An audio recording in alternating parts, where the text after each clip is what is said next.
समीकरण साध रहे सियासी दल। उत्तर प्रदेश में विधानसभा चुनाव 2027 की रणनीति पर काम शुरू हो गया है। तमाम राजनीतिक दल चुनावी समीकरणों को जमीन पर उतारने में जुट गए हैं। दरअसल बिहार विधानसभा चुनाव के परिणाम ने प्रदेश की राजनीति में नई संभावनाओं को प्रबल बनाया है। सबसे बड़ी बात है कि कौन दल किसके साथ चुनावी मैदान में उतरने की तैयारी में है। इस पर भी स्थिति साफ होती दिख रही है। बता दें कि सत्ताधारी एनडीए में बिखराव की उम्मीदें कम दिख रही हैं।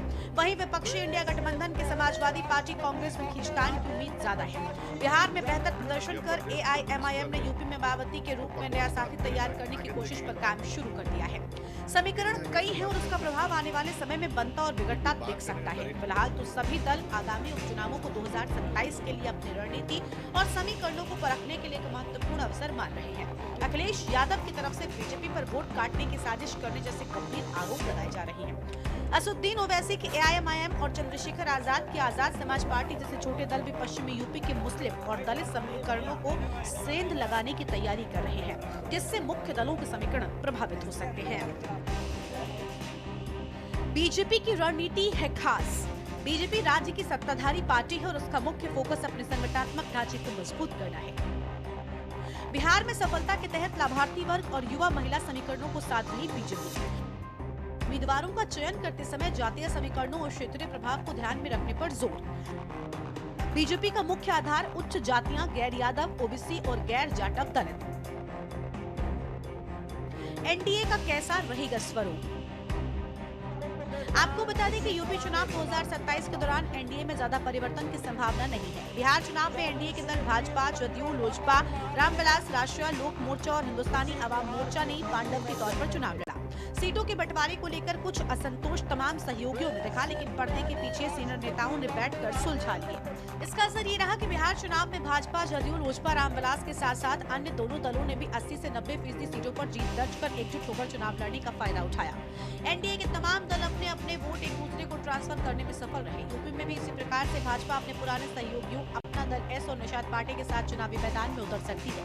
राष्ट्रीय लोकदल और सुहलदेव भारतीय समाज पार्टी भी बिहार चुनाव के रिजल्ट के बाद भाजपा विरोध की राजनीति से बचती दिख रही है। दरअसल बिहार चुनाव में भाजपा, जदयू ने या तो साथ या साफ का जो रिजल्ट दिया है वो बड़ा सबक है। सपा की तैयारी और समीकरण। सपा की रणनीति मुख्य रूप से अपने पीडीए फॉर्मूले को मजबूत करने पर केंद्रित है। अन्य वर्गों को भी साधने की कोशिश जारी है।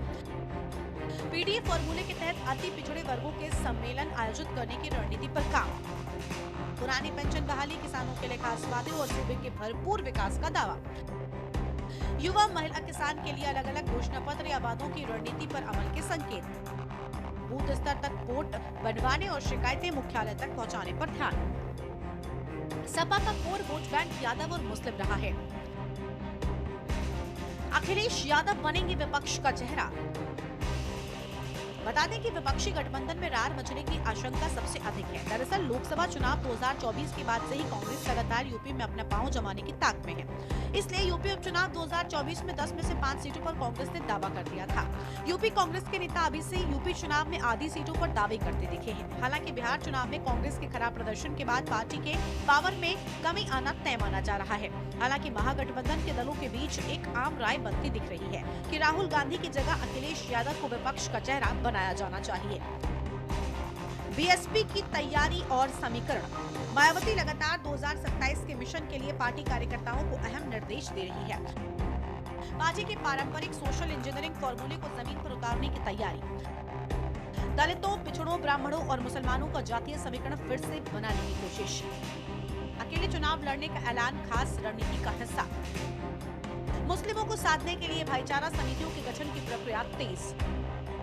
लोकसभा चुनाव में हार के बाद गठबंधन में बदलाव की समीक्षा और बूथ स्तर तक नए सिरे से संगठन खड़ा करने पर फोकस। बसपा का पारंपरिक आधार जाटव दलित वोट बैंक।